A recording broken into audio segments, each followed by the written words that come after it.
أكبر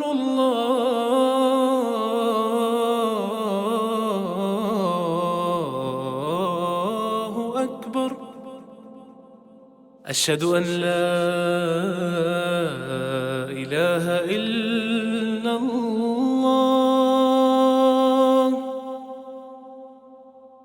أشهد أن لا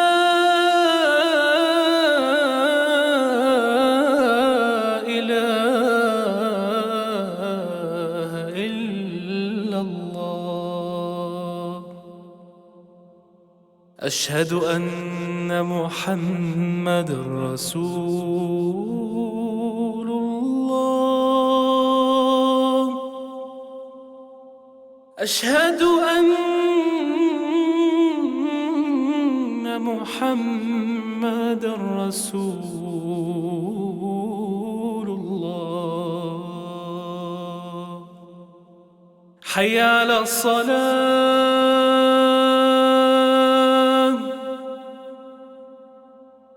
حي على الصلاة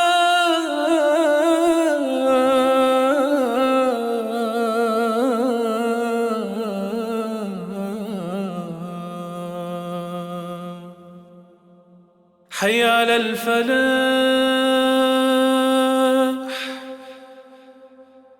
حي على الفلاح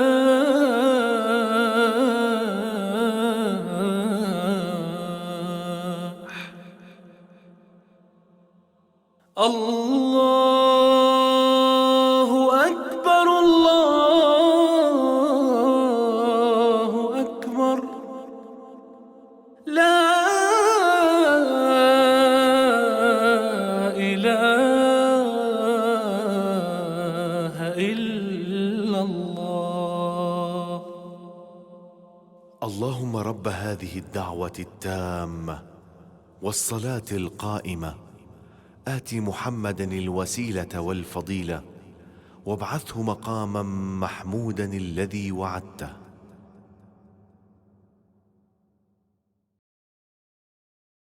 الحمد لله رب العالمين والعاقبة للمتقين ولا عدوان إلا على الظالمين. Les derniers moments de la vie de chacun sont les plus importants car ils résument toute sa vie.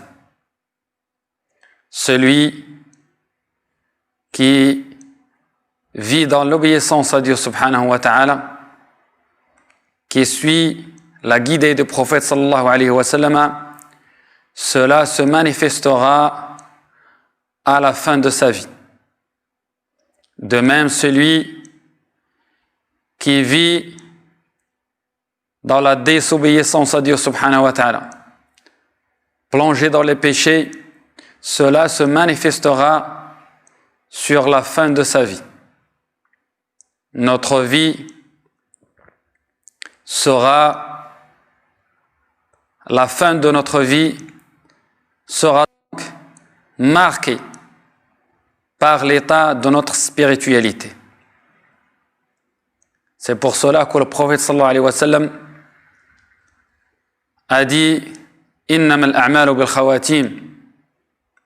Les œuvres ne valent que par leur fin. Le plus important, ce sont les œuvres accomplies à la fin de la vie. C'est pour cela également que le prophète sallallahu alayhi wa sallam nous dit: ne soyez pas admiratifs des œuvres de quelqu'un jusqu'à ce que vous voyez sa fin, l'état sur lequel il quittera ce bas monde. La fin de chacun est importante, car il sera ressuscité sur l'état sur lequel il a quitté ce bas monde. L'heureux, c'est celui que Dieu subhanahu wa ta'ala lui permet de sortir de ce bas monde en accomplissant de bonnes œuvres, en étant dans l'obéissance à Dieu subhanahu wa ta'ala. Le prophète sallallahu alayhi wa sallam nous dit, lorsque Dieu subhanahu wa ta'ala veut du bien à quelqu'un, il l'emploie. On dit, ô messager de Dieu, comment il l'emploie? Quel est le sens de il l'emploie? Il a dit, sallallahu alayhi wa sallam, il lui facilite l'accomplissement d'un acte de bien, d'une bonne œuvre, puis il saisit son âme. Dans une autre version, lorsque Dieu subhanahu wa ta'ala aime quelqu'un, veut du bien à quelqu'un, il l'emmielle. Et donc on dit, comment il l'emmielle? Assalahu. Le prophète sallallahu a dit, donc Dieu subhanahu wa ta'ala l'oriente, il lui facilite l'accomplissement d'un acte de bien et puis saisit son âme. Donc il quittera ce bas monde sur cet acte de bien. Assalahu, il l'emmielle. Les savants ont dit que le sens c'est que Dieu subhanahu wa ta'ala veut montrer que ce croyant a la satisfaction de Dieu subhanahu wa ta'ala. Que les gens donc voient cette bonne fin et disent de lui du bien. La bonne fin a des conséquences, a des causes et elle a des signes. La grande cause dans la bonne fin, c'est l'obéissance à Dieu subhanahu wa ta'ala. C'est la droiture, la rectitude.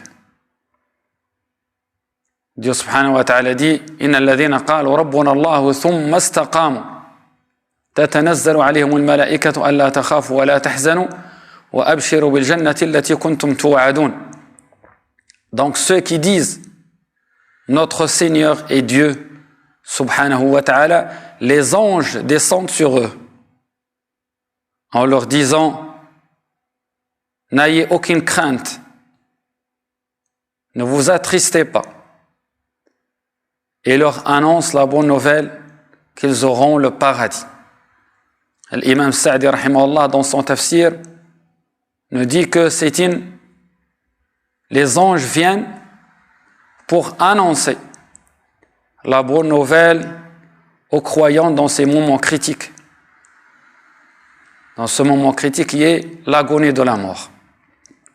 Dans le même sens, le prophète sallallahu alayhi wa sallam nous dit dans un hadith authentique rapporté par le Bukhari et Muslim, d'après Aïcha radiyallahu anha, celui qui aime la rencontre de Dieu subhanahu wa ta'ala, Dieu subhanahu wa ta'ala aime sa rencontre. Et celui qui déteste la rencontre de Dieu, Dieu subhanahu wa ta'ala déteste sa rencontre. Aïcha radiyallahu anha a dit, ô prophète de Dieu, s'agit-il des faits de détester la mort, car nous tous nous détestons la mort. Et le prophète sallallahu alayhi wa sallam de dire, il ne s'agit pas de cela, mais lorsqu'on annonce la bonne nouvelle aux croyants, on lui annonce la miséricorde de Dieu subhanahu wa ta'ala, son agrément et son paradis, et l'éprouve de la joie et le désir de rencontrer Dieu subhanahu wa ta'ala. Alors que lorsqu'on annonce aux mécréants le châtiment de Dieu et sa colère subhanahu wa ta'ala, il déteste la rencontre de Dieu subhanahu wa ta'ala et Dieu subhanahu wa ta'ala déteste sa rencontre. Parmi les signes, ou le grand signe,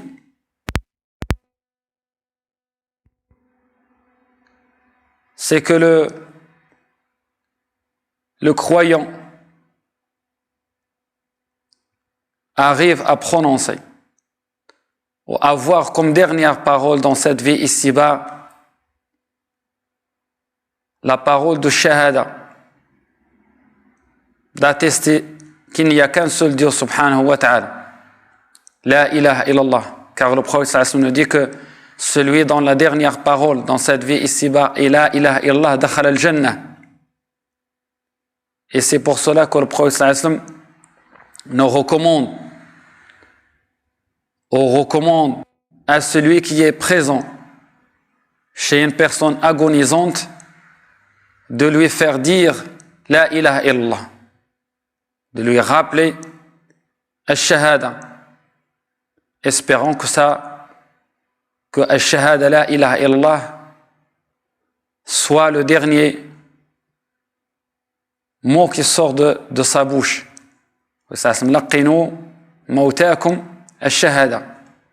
Donc, c'est le fait de dire à celui qui agonise, dis la ilaha illallah.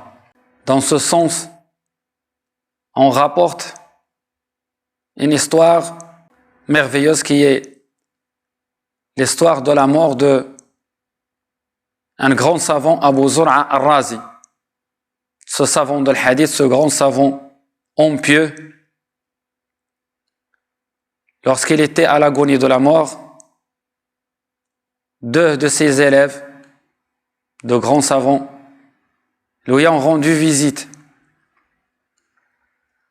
Muhammad ibn Muslim, ibn Wara et Abu Hatim al-Razi. Ils se sont dit, il faut qu'on lui rappelle la ilaha illallah. Il faut qu'on lui fasse dire la ilaha illallah. Mais Abu Hatim al-Razi, rahimahullah, a dit, j'ai honte de demander à ce grand savant, leur cheikh, de dire la ilaha illallah. Mais nous allons évoquer ce hadith qui dit que celui dont la dernière parole est la ilaha illallah entrera au paradis. On va évoquer ce hadith devant lui et il va se rappeler, il va prononcer la ilaha illallah. On va lui faire talqin, le fait de dire la ilaha illallah indirectement, sans lui demander directement de dire la ilaha illallah. Muhammad ibn Muslim ibn Wara donc se lance pour évoquer ce hadith, pour rappeler ce hadith. Il commence donc à citer la chaîne de transmission, sa chaîne de transmission, les rapporteurs de ce hadith. Mais il bloque, en citant les rapporteurs, il bloque. Il n'arrive pas à se souvenir de tous les rapporteurs de ce hadith, de la chaîne de transmission. Après, donc, c'est Abu Hatim al-Razi qui se lance à son tour pour rappeler, pour évoquer ce hadith. Mais également, comme Ibn Wara, il bloque, il n'arrive pas à se rappeler de tous les rapporteurs de ce hadith. Abu Zur'a al-Razi, rahimahullah, il a compris qu'ils veulent lui rappeler ce hadith. Donc il leur fait signe de le faire, de le mettre en position assise. Donc il s'assoit, il l'aide à s'asseoir, il s'assoit et il commence à citer donc les rapporteurs, à citer le hadith.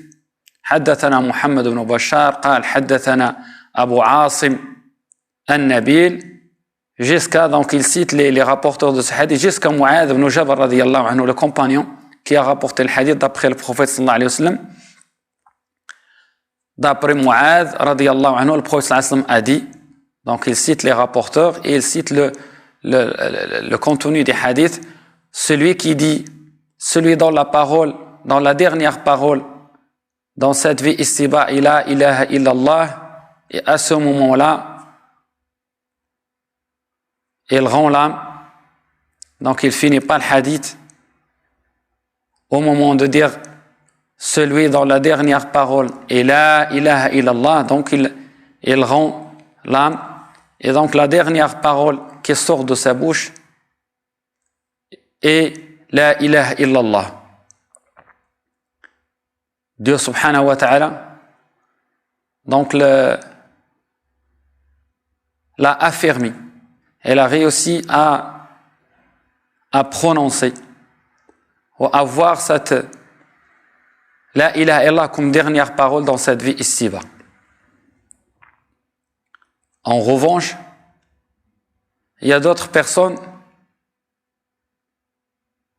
qui n'ont pas été dans la droiture, dans l'obéissance à Dieu subhanahu wa ta'ala. Ils n'arrivent pas à prononcer la ilaha illallah. Et Abdul Aziz ibn Rawad nous rapporte qu'il a assisté à une personne agonisante. Et donc on demande à cette personne de dire la ilaha illallah. Mais cette personne, il dit je renie la ilaha illallah. Donc il a renié la parole ou l'attestation de foi, il a renié la parole de Dieu subhanahu wa ta'ala. Et il est mort sur sa tête. Donc Abdul Aziz se renseigne à son sujet. Et on lui dit que c'était quelqu'un qui s'adonnait à l'alcool, un ivrogne. Que Dieu subhanahu wa ta'ala nous préserve de cette mauvaise fin. On demande à une autre personne de dire la ilaha illallah, mais il a dit je n'arrive pas à prononcer la ilaha illallah. Donc, en général, tout celui qui meurt en accomplissant ou après l'accomplissement d'une bonne œuvre, c'est un signe d'une bonne fin. Le prophète sallallahu alayhi wa sallam ne dit que celui qui dit la ilaha illallah en recherchant la face de Dieu subhanahu wa ta'ala et que ce sera sa dernière parole entrera au paradis. De même, celui qui jeûne un jour en recherchant l'agrément de Dieu subhanahu wa ta'ala et que ce jeûne soit sa dernière œuvre entrera au paradis. Et celui qui donne une aumône en recherchant l'agrément de Dieu subhanahu wa ta'ala et que cette sadaqa, cette aumône soit sa dernière œuvre entrera au paradis. Dans tout acte de bien accompli à la fin de la vie est un acte, est un signe de la bonne fin. Abu Hakim al-Khabri, c'est un grand savant, l'élève de l'imam Shirazi, de grands savants Shafi'ite. C'était un grand savant, Abu Hakim al-Khabri. Et elle avait aussi une bonne écriture. Donc il transcrivait les écrits, notamment les Corans. À l'époque, il est mort en 5e siècle de l'Hégire, il n'y avait pas d'imprimerie. Donc on transcrivait les écrits à la main. Il était en train de transcrire le Coran, et à un moment, il y a la plume qui tombe de sa main. Il dit, si c'est la mort, par Dieu, c'est une mort agréable. Et il rend l'âme. Donc il rend l'âme, il quitte ce bas monde sur cet acte de bien, sur cette bonne œuvre qui est le fait de transcrire le Coran, le Coran. Celui qui vit pour Dieu subhanahu wa ta'ala, qui vit dans l'obéissance à Dieu subhanahu wa ta'ala, et non dans la désobéissance à Dieu subhanahu wa ta'ala, et non dans l'insouciance à l'égard de son devenir après la mort, il ne sera jamais trahi au dernier moment de sa vie. Abdelaziz ibn Abi Rawad donc, disait à ses compagnons, méfiez-vous des péchés, car ils déshonorent l'individu au moment de sa mort. Craignez les péchés, car ils déshonorent, déçoivent, dévoilent la véritable ou le véritable état de l'individu. Ibn al-Qayyim rahimahullah ne dit la mauvaise fin ne sera pas pour quelqu'un qui est dans la rectitude, dans la droiture, dans l'apparence et dans le tréfonds est saint et pur. أسأل الله سبحانه وتعالى يجعلنا من الذين يستمعون القول فيتبعون أحسنه أولئك الذين هداهم الله وأولئك هم أولو الألباب. اللهم اغفر ذنوبنا وطهر قلوبنا واشرح صدورنا ويسر أمورنا. اللهم اجعل خير أيامنا خواتيمها وأسعد أيامنا يوم نلقاك يا أرحم الراحمين يا رب العالمين. اللهم لا تقبضنا إليك إلا وأنت راض عنا يا أرحم الراحمين يا رب العالمين. اللهم ردنا إلى دينك ردا جميلا. اللهم اغفر للمسلمين والمسلمات والمؤمنين والمؤمنات الأحياء منهم والأموات برحمتك يا أرحم الراحمين يا رب العالمين. اللهم ارحم موتانا وشاف مرضانا وعاف مبتلانا برحمتك يا أرحم الراحمين يا رب العالمين. اللهم لا تكلنا إلى أنفسنا طرفة عين وقل من ذلك يا أرحم الراحمين يا رب العالمين. يا حي يا قيوم برحمتك نستغيث. اللهم صل على سيدنا محمد وعلى آل سيدنا محمد كما صليت على سيدنا إبراهيم وعلى آل سيدنا إبراهيم وبارك على سيدنا محمد وعلى آل سيدنا محمد كما باركت على سيدنا إبراهيم وعلى آل سيدنا إبراهيم في العالمين إنك حميد مجيد. سبحان ربك رب العزة عما يصفون وسلام على المرسلين والحمد لله رب العالمين. البدر علينا من ثنيات الوداع وجب الشكر علينا ما دعا لله داع. أيها المبعوث فينا جئت بالأمر المطاع جئت شرفت المدينة مرحبا يا خير داع. طلع النور المبين نور خير المرسلين نور أمن وسلام نور حق ويقين ساقه الله تعالى رحمة للعالمين. فعلى البر شعاع وعلى البحر شعاع.